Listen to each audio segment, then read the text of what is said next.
Assalamualaikum warahmatullahi wabarakatuh. Alhamdulillah wassalatu wassalamu ala rasulillah amma ba'd.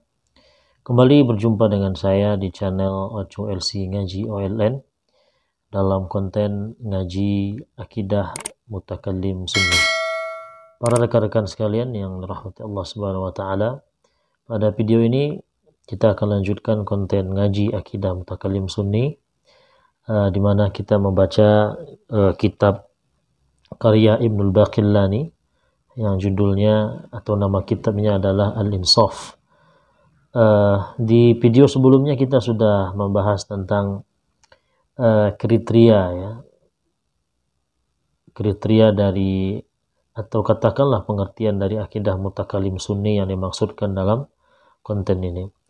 Kemudian juga kita sudah membahas di video sebelumnya sekilas tentang kitab Al-Insaf itu dengan membaca ghilaf atau cover dari kitab itu. Maka pada video ini kita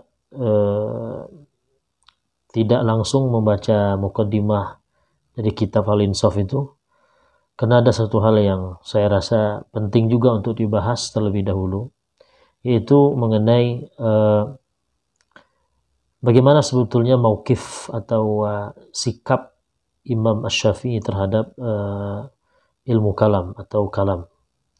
Karena ini menjadi salah satu isu hangat yang menjadi topik tarik ulur antara pihak yang menolak ilmu kalam dan yang menerima ilmu kalam. Maka saya menawarkan satu kajian sebagai pendahuluan dari menelaah kitab Al-Insaf ini, yaitu kajian tentang bagaimana sebetulnya sikap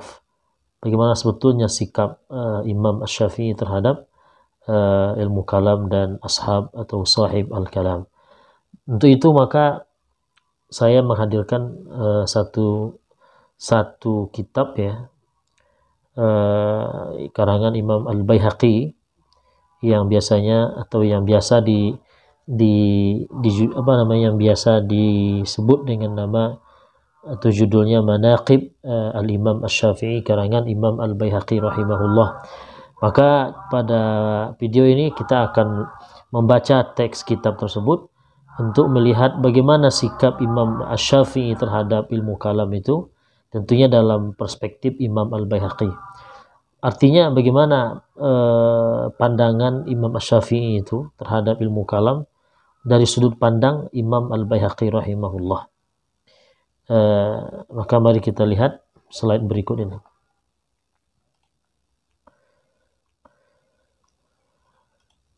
Baik, di slide ini saya sudah tampilkan satu bab dari bab kitab Manaqib Al-Imam Asy-Syafi'i karangan Imam Al-Baihaqi. Baik, mari kita lihat. Babu ma jaa an Asy-Syafi'i rahimahullah. Babu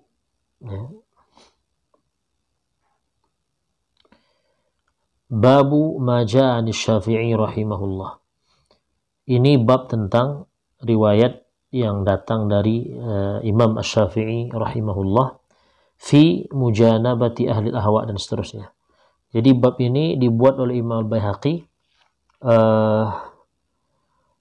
di mana tujuannya adalah untuk mengumpulkan riwayat-riwayat dari Imam Asy-Syafi'i atau tentang Imam Asy-Syafi'i yang menjelaskan pertama mujanabati ahli al-ahwa wa bawdihi iyahum dan seterusnya. Riwayat dari Imam Asy-Syafi'i itu yang dikumpulkan atau yang dimaksud oleh Imam Al-Baihaqi di sini adalah riwayat yang menjelaskan bahwa Imam Asy-Syafi'i itu dia menjauhi para ahli hawa, tokoh-tokoh yang katakanlah pendapatnya itu hanya berdasarkan hawa nafsu. Wa bughdhihi iyahum, dan kebencian Imam Syafi'i terhadap mereka. Jadi dalam bab ini itu akan menjelaskan beberapa poin ya. Bab ini dibuat oleh Imam Al-Baihaqi untuk mengumpulkan riwayat-riwayat yang riwayat itu menjelaskan pertama mujanabah ahlil ahwa, yang menjelaskan bahwa Imam Syafi'i itu menjauhi para pendakwah-pendakwah hawa nafsu. Kemudian yang menjelaskan juga kebencian Imam Syafi'i terhadap mereka. Ini yang kedua. Yang ketiga, wa dzammihi kalamahum, dan riwayat-riwayat yang disebutkan juga itu berisikan tentang celaan Imam Asy-Syafi'i terhadap para ahli hawa nafsu, para tokoh-tokoh yang pendapatnya hanya berdasarkan hawa nafsu. Wa izra'ihi bihim, dan riwayat-riwayat yang isinya juga tentang sikap izra', sikap di mana Imam Syafi'i meremehkan mereka. Artinya Imam Syafi'i menganggap mereka ini tak ada nilainya. Ya, dalam konteks itu Imam Syafi'i merendahkan mereka, meremehkan, ya, karena memang ya katakanlah pemikiran mereka yang memang tak perlu dihargai, yang tidak perlu diposisikan, diagungkan gitu. Justru itu diremehkan oleh Syafi'i. Wa daqqihi alaihim, di ini yang keempat. Nah, yang wa daqqihi alaihim ini yang kelima. Riwayat-riwayat dari Imam Syafi'i yang menjelaskan tentang bagaimana Imam Syafi'i memukul mereka, mematahkan mereka. Maksudnya mematahkan argumen, mematahkan pemikiran mereka begitu. Wa munadharatihi iyahum. Yang keempat ini riwayat-riwayat dari Imam Syafi'i yang isinya adalah tentang perdebatan Imam Syafi'i terhadap para tokoh-tokoh hawa nafsu tadi, ya. Para tokoh-tokoh yang pendapatnya hanya berdasarkan hawa nafsu. Baik, jadi rekan-rekan sekalian, inilah babnya. Bisa dilihat dari kitab Imam Al-Baihaqi tersebut, ya, di halaman 452, ya, tentu dengan cetakan yang ini. Jadi bab ini, saya ulangi, bab ini dibuat oleh Imam Al-Baihaqi untuk menjelaskan apa? Riwayat-riwayat dari Imam Asy-Syafi'i tentang bagaimana Syafi'i itu menjauhi para tokoh-tokoh yang pendapatnya berdasarkan hawa nafsu saja atau mengikut hawa nafsu saja. Kemudian menjelaskan kebencian Imam Syafi'i terhadap mereka, kemudian celaan Imam Syafi'i terhadap pendapat mereka atau pemikiran mereka, kemudian bagaimana Imam Syafi'i itu meremehkan atau ya tidak menghargai pendapat mereka yang bermasalah ini, dan bagaimana Imam Syafi'i itu mematahkan argumen mereka, dan terakhir juga menjelaskan seperti apa atau bagaimana perdebatan Imam Syafi'i terhadap tokoh-tokoh yang disebutkan dalam konteks ini. Baik, mari kita lihat di sini Imam Syafi'i menyebutkan beberapa riwayatnya. Nah, riwayat pertama ini dari Ar-Rabi' ibn Sulaiman. Imam Syafi'i itu punya murid ketika beliau di Mesir. Artinya murid Imam Syafi'i di Mesir, ya, itu ada bernama Ar-Rabi' ibn Sulaiman, ada Ar-Rabi' Al-Muradi. Nah, ini Ar-Rabi' ibn Sulaiman. Kita langsung ke rawi yang tertinggi saja. Jadi kata Muhammad ibnu Ya'qub Al-Asam yaqul, dia berkata, Muhammad bin Ya'qub Al-Asam ini berkata bahwa dia mendengar murid Imam Syafi'i yang bernama Ar-Rabi' bin Sulaiman ini juga berkata. Apa kata Ar-Rabi' bin Sulaiman? Sami'tu Asy-Syafi'iyya, saya mendengar langsung Imam Asy-Syafi'i, kata muridnya yang bernama Ar-Rabi' bin Sulaiman. Apa kata Imam Syafi'i? La an yalqallaha al-'abdu bi kulli dhanbin ma khala asy-syirka billahi khairun min an yalqahu bi syai'in minal hawa. Wa fi riwayah bi syai'in minal ahwa. Baik. Kata Imam Asy-Syafi'i yang didengar oleh Ar-Rabi' ibn Sulaiman ini adalah sungguh, la an yalqallaha al-'abdu. Sungguh seorang hamba menemui Allah bikulli dzanbin, dengan membawa semua dosa-dosanya, ma khala syirka, selain atau kecuali dosa syirik terhadap Allah, adalah lebih baik atau itu lebih baik dari apa? Min an yalqahu, lebih baik daripada si hamba tadi menemui Allah, menemui Tuhannya bisyai'in, dengan membawa sesuatu minal hawa, sesuatu pendapat atau pemikiran yang hanya berdasarkan hawa nafsunya saja. Jadi ini riwayat pertama. Jadi kata Imam Syafi'i, seorang hamba nanti menghadap Allah dengan membawa berbagai macam dosa yang dia lakukan kecuali syirik, itu lebih baik bagi dia daripada dia datang menghadap Allah tapi dengan membawa dosa, membawa dosa berupa apa? Pemikiran yang hanya berdasarkan hawa nafsu. Tentu pemikiran akidah ya, pemikiran akidah ataupun mungkin pemikiran tentang hukum agama yang itu hanya berdasarkan hawa nafsu tanpa ada berdasarkan dalil yang mu'tabar. Nah, kemudian di sini Imam Al-Baihaqi menyebutkan wa fi riwayah, dalam satu riwayat, artinya dalam satu redaksi yang lain terkait dengan hadis ini itu ada tambahan al-ahwa. Maksudnya itu redaksinya bukan hawa tapi al-ahwa, bisyai'in minal ahwa. Di sini minal hawa, di sini min al-ahwa. Jadi ada dalam bentuk mufradnya begitu, al-hawa ada bentuk jamaknya. Baik. Ini masih berkenaan dengan riwayat. Jadi Imam Al-Baihaqi di sini baru memaparkan riwayatnya, nanti ada analisa dari beliau. Yang jelas, riwayat ini menjelaskan bahwa Imam Asy-Syafi'i itu membandingkan antara dosa yang selain syirik dengan dosa-dosa ya selain syirik, maksudnya dosa-dosa yang dia tidak berbentuk pemikiran akidah yang berdasarkan hawa nafsu, dengan dosa berupa pemikiran menyimpang dalam akidah yang hanya berdasarkan hawa nafsu. Kemudian zada fihi ghairur rabi'. Nah, di sini kata Imam Al-Baihaqi, dalam riwayat yang ini juga itu selain ar-rabi'. Jadi ada selain ar-rabi' yang meriwayatkan juga ya. Ada juga selain ar-rabi' yang meriwayatkan informasi ini atau ucapan Imam Syafi'i ini. Nah, selain ar-rabi' atau selain ar-rabi' yang meriwayatkan ini, itu ada tambahan. Tambahannya apa? وذلك أنه رأى قوما يتجادلون في القدر بين يديه. Jadi ini ada di riwayat selain riwayat Imam Ar-Rabi'. Apa tambahannya? Wadzalik, dan hal itu, maksudnya ucapan Imam Syafi'i itu kok seperti itu.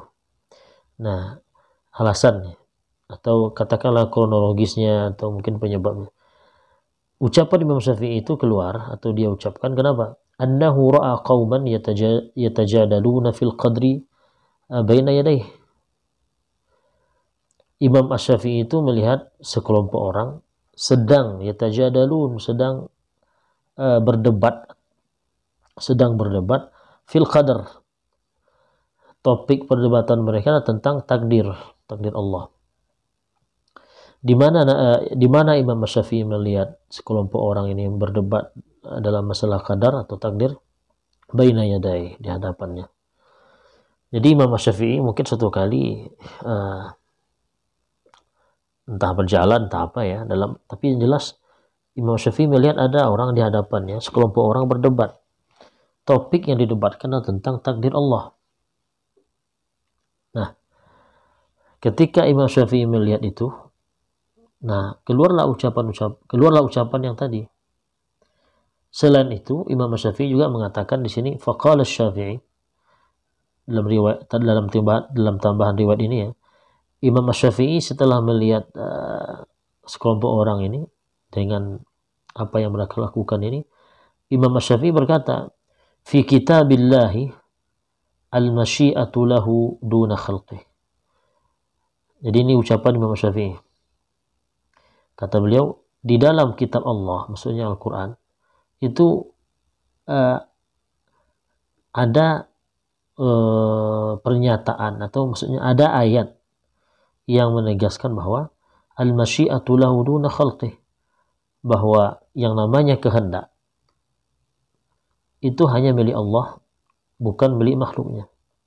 Maksudnya yang berkehendak itu hanya Allah.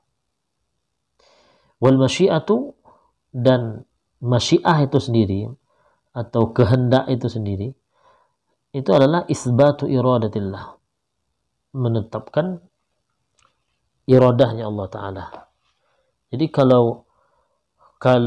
jadi begini, kata Imam Syafi'i, dalam Quran itu ada ayat-ayat yang menegaskan bahwa yang punya masyiah itu Allah Ta'ala. Ya.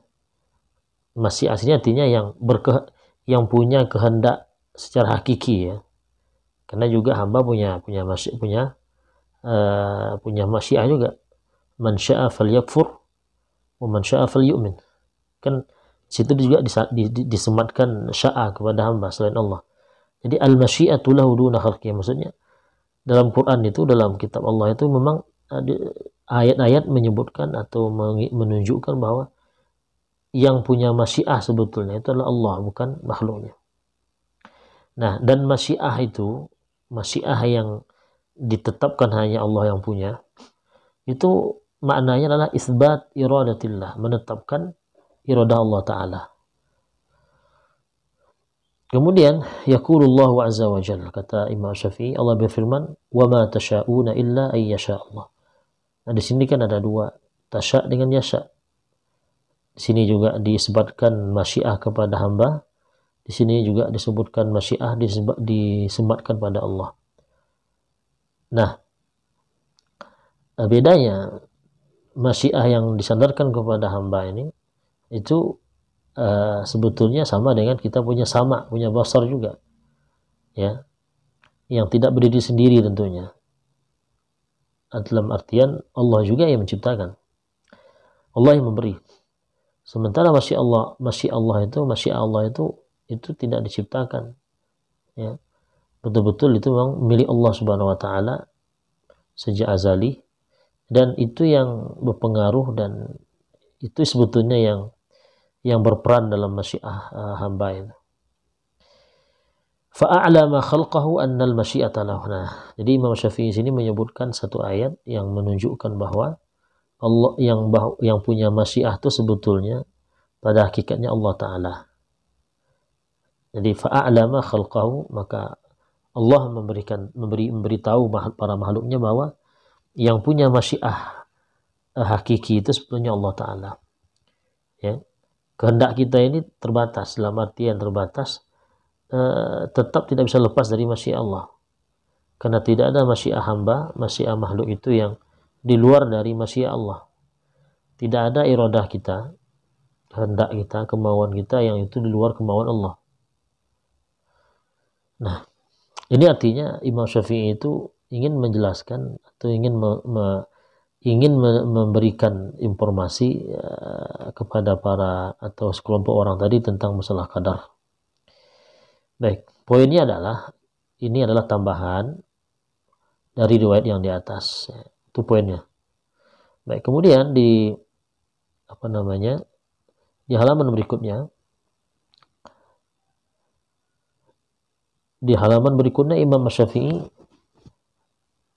Imam Al-Baihaqi menyebutkan wa kana yusbitul qadar. Dan Imam Syafi'i itu dulu, maksudnya pemahamannya dulu adalah menetapkan takdir. Artinya apa? Ketika Imam Syafi'i menyatakan bahwa hanya Allah yang punya masyiah hakiki sebetulnya, dan ketika menyatakan Allah itu punya masyiah hakiki, yang lain tidak punya masyiah hakiki, berarti itu konsekuensinya kita mengisbat atau menetapkan Allah itu punya iradah, dan iradah Allah pun hakiki jadinya. Nah, kalau Allah sudah punya iradah hakiki, maka berarti Allah itu pasti punya ketetapan. Pasti punya ketetapan yang mau tidak mau hamba atau makhluknya itu tidak akan lepas dari ketentuan Allah itu. Maka kesimpulannya wa kana yusbitul qadar. Imam Syafi'i itu dia menetapkan qadar. Baik. Ini sambungan dari riwayat yang tadi, tambahan riwayat yang tadi. Kemudian riwayat berikutnya adalah riwayat ini juga tambahan, ini tambahan dari riwayat yang berikutnya, dari riwayat yang sebelumnya. Di sini juga Ar-Rabi' juga rawi terakhirnya. Cuma di sini sebuah apa? Waqal Maksudnya Ar-Rabi' berkata bisyai'in min hadhil ahwa, bisyai'in min hadhil ahwa. Jadi di riwayat yang ini yang juga berujung ke Ar-Rabi' ibn Sulaiman dengan redaksi yang tadi juga, tapi bedanya di sini bisyai'in min hadhil ahwa. Kalau yang pertama kan riwayat yang pertama bisyai'in minal hawa. Bisyai'in minal hawa. Kalau di sini bisyai', riwayat berikutnya ada lagi bisyai'in minal ahwa. Nah, kalau di sini bisyai'in min hadhil ahwa. Bisyai'in min hadhihi al ahwa. Kemudian riwayat berikutnya ini dari Yunus ibnu Abdi al-A'la. Ya, ini kita kasih tanda riwayat yang kedua. Yunus ibnu Abdil A'la. Apa kata Yunus ibnu Abdil A'la? Ini juga murid Imam Syafi'i. Apa kata beliau? Qultu li Muhammad ibni Idrisa. Qultu li Muhammad ibni Idrisa. Qultu li Muhammad ibni Idris. Saya berkata kepada Muhammad bin Idris Asy-Syafi'i. Saya berkata kepada Muhammad bin Idris Asy-Syafi'i. Qal. Apa kata Muhammad bin Idris? Maaf, apa kata Yunus kepada Imam Syafi'i? Sahibuna al-Laythu ibnu Sa'din. Jadi sahabat kami, maksudnya mungkin guru dia ya, guru kami yang bernama Al-Layth ibn Sa'ad, salah seorang ulama besar Mesir, pernah berkata, jadi qala sahibuna Al-Layth ibn Sa'd. Kata Yunus bin Abdul A'la memberitahukan kepada Imam Syafi'i bahwa gurunya yang bernama atau ulama mereka, ulama dia dan masyarakat Mesir yang bernama Al-Layth itu pernah berkata, apa kata Al-Layth?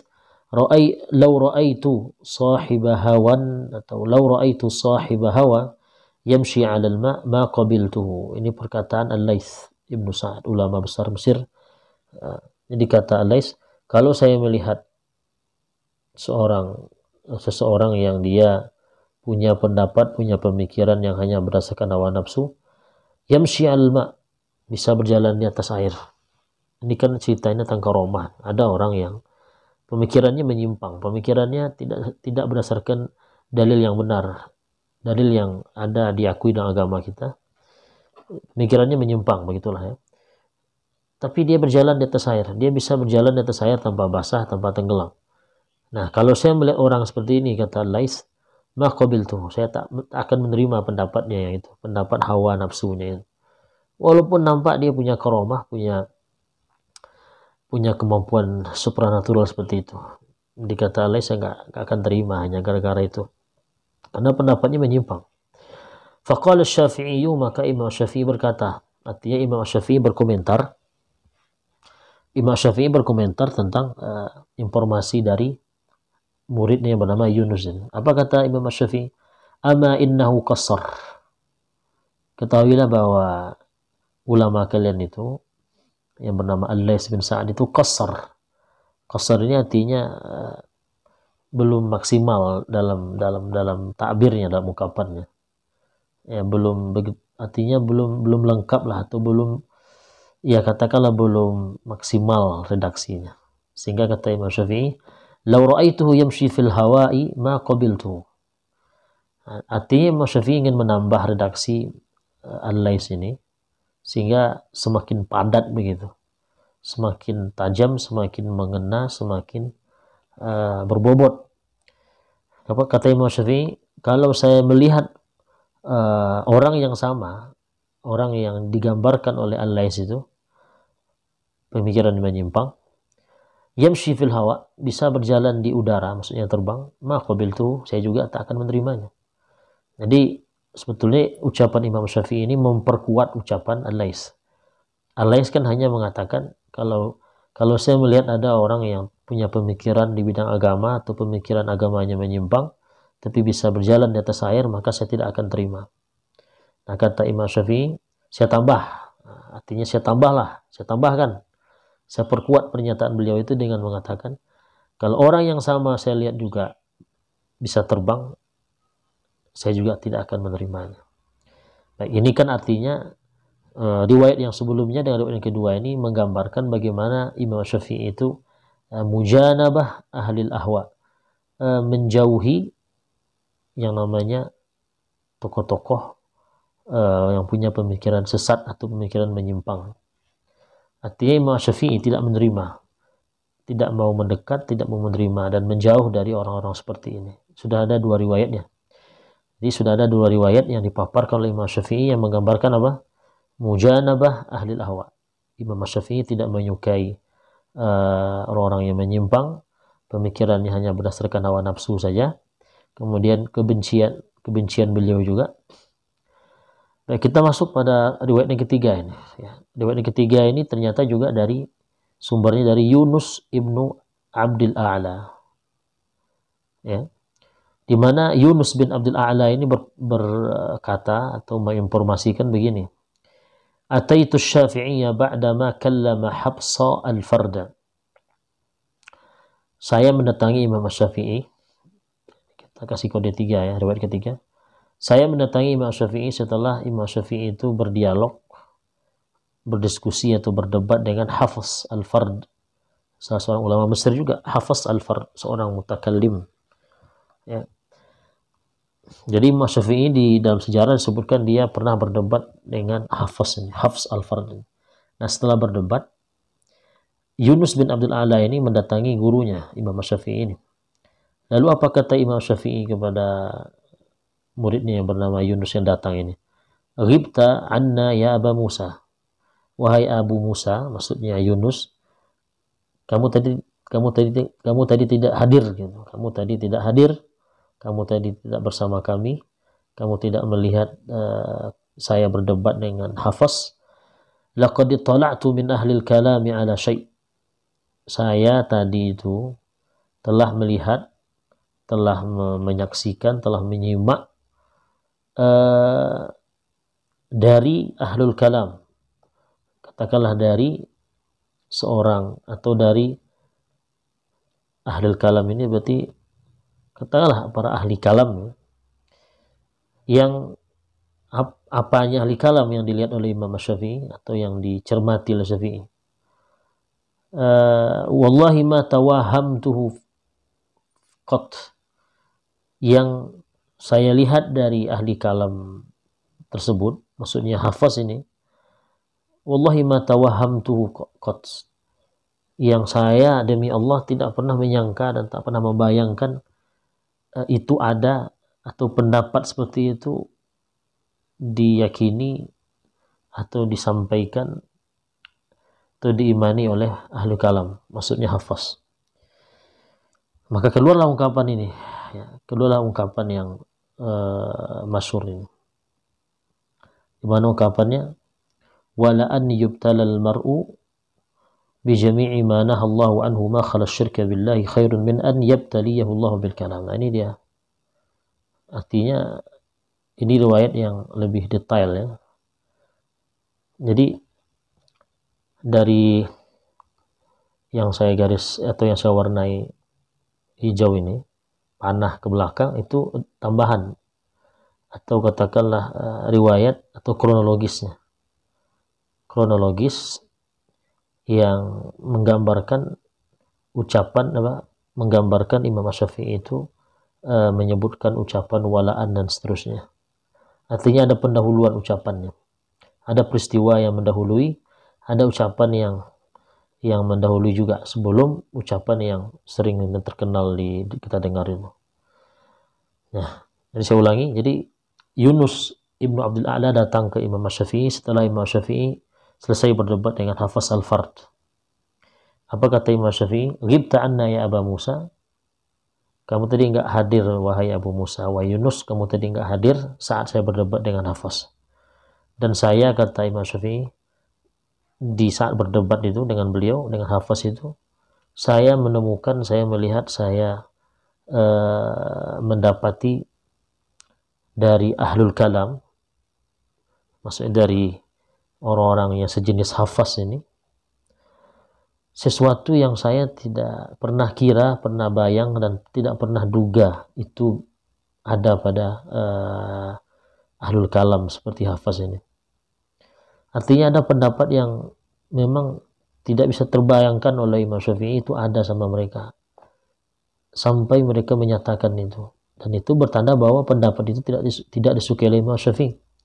Setelah itu Imam Syafi'i menyambung ucapannya, wala an yubtalal mar'u bi jami'i ma Allah. Dan sungguh seseorang itu dicoba atau diberikan musibah oleh Allah. Musibahnya apa? Diberikan seluruh apa yang Allah larang selain syirik.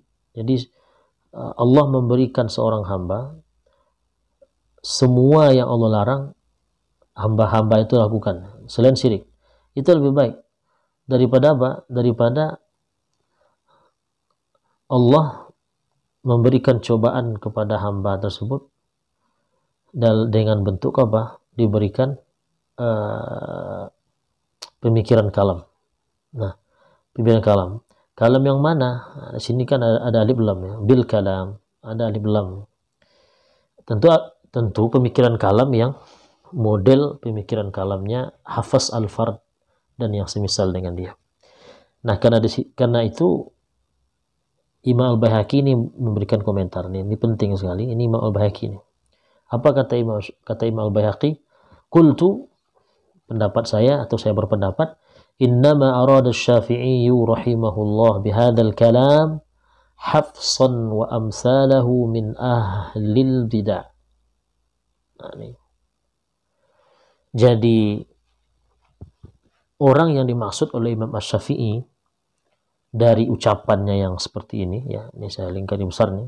Nah, wala an yubtala al-mar'u, atau tadi wala an yalqallahu wala an yalqallaha al-'abdu.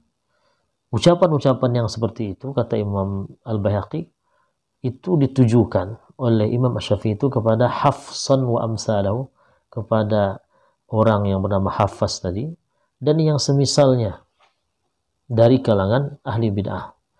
Jadi ucapan Imam Syafi'i ini itu ditujukan kepada si Hafs yang beliau debat dan yang semisal dengan beliau, yang sepemikiran dengan beliau dari kalangan ahli bid'ah.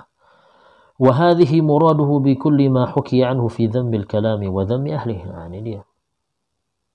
Dan inilah maksud Imam Asy-Syafi'i dari setiap riwayat-riwayat atau ucapan yang diceritakan dari Imam Syafi'i itu terkait dengan celaannya terhadap kalam dan celaannya terhadap ahli kalam. Jadi kalau ada riwayat atau cerita yang isinya celaan Imam Asy-Syafi'i kepada ilmu kalam dan kepada ahli kalam, itu kata Imam Al-Baihaqi, itu maksudnya adalah tujuannya atau orang yang dia maksud adalah si Hafs Al-Fard tadi dan orang-orang yang sepemahaman dengan dia, yang satu corak pemikirannya, ya, dari kalangan ahli bid'ah. Cuman kata Imam Al-Baihaqi, cuma anna ba'd ar-ruwati atlaqahu wa ba'dhum qayyadah. Cuman riwayat yang menceritakan ucapan Imam Syafi'i ini ada yang atlaqahu, dia menyampaikan ucapan Imam Syafi'i itu secara mutlak, dalam artian tidak ada tidak ditambah embel-embel yang membuat nanti maksudnya adalah yang seperti tadi. Jadi langsung saja sungguh seorang hamba itu menemui Allah dengan dosa dan syirik, lebih baik itu bagi dia daripada nanti dia menghadap Allah dengan ilmu kalam. Nah, tak dijelaskan siapa orangnya, tak dijelaskan kronologisnya, tidak dijelaskan cerita atau peristiwa yang melatar belakangi itu. Jadi riwayatnya atau redaksi Imam Syafi'i itu dia artinya begini, yang diriwayatkan itu hanya ucapan Imam Syafi'i tok tanpa menyebutkan latar belakangnya, begitu. Jadi ada perawi ada periwayat yang menyampaikan atau informan yang menginformasikan ucapan Imam Syafi'i ini tanpa menyebutkan latar belakang peristiwanya. Wa ba'dhum qayyadah. Dan ada informan atau periwayat yang meriwayatkan ucapan Imam Syafi'i. Ucapan Imam Syafi'i ini disertai juga dengan latar belakangnya, peristiwa yang melatar belakangi Imam Syafi'i mengucapkan ucapan yang tadi itu. Nah, wa fi taqyidi man qayyadahu dalilun ala muradihi, dan di dalam riwayat yang disampaikan oleh perawi secara detail, dalam artian ada bagian latar belakang ucapannya itu. Nah, dalam informasi atau dalam riwayat yang detail seperti itu, dalilun, ada petunjuk, ada indikator yang menunjukkan apa? Muradihi, maksudnya Imam Asy-Syafi'i. Artinya kalau kita hanya lihat riwayat yang tidak menyebutkan latar belakang dari ucapan Imam Syafi'i itu, ya kita tak tahu siapa yang dimaksudnya. Atau kita memahaminya umum saja. Umum saja. Pokoknya yang dia punya pandangan kalam atau dia seorang mutakallim, sudah kena sudah. Tapi kalau yang kita baca, atau kita komparasikan dengan riwayat yang menjelaskan pertama teks ucapan Imam Syafi'i dan yang melatar belakangi Imam Syafi'i menyebutkan ucapan itu, maka akan ditemukan bahwa atau ditemukan petunjuk bahwa yang dimaksud oleh Imam Syafi'i itu tidak berlaku umum, dalam artian hanya untuk katakanlah ahli kalam yang modelnya seperti Hafaz ini, Hafaz Al-Fard ini. Maka nanti rentetannya kata Imam Al-Baihaqi, ahli kalam dari kalangan ahlus sunnah atau ilmu kalam yang sesuai dengan katakanlah sunnah, ilmu kalam yang sesuai dengan Al-Quran dan sunnah, itu kata beliau tak mungkin itu yang dimaksud oleh Imam Asy-Syafi'i. Kenapa? Karena Imam Asy-Syafi'i juga melakukan itu atau punya pola akidah yang seperti itu gitu, berbentuk kalam tapi dia sesuai dengan Quran dan Sunnah. Nah, itu nanti ada rentetan dari Imam Asy-Syafi'i, dari Imam Al-Baihaqi. Baik, kita cukupkan dulu sampai di sini karena kita dibatasi waktu. Insyaallah kita akan lanjutkan di riwayat berikutnya sampai kita nanti paham betul bahwa seperti apa peta atau seperti apa betul ucapan dan maksud Imam Syafi'i dalam masalah celaan beliau terhadap kalam dan celaan beliau terhadap ahli kalam. Mudah-mudahan dia bermanfaat dan terima kasih atas perhatiannya. Sampai jumpa nanti di video berikutnya. Wassalamualaikum warahmatullahi wabarakatuh.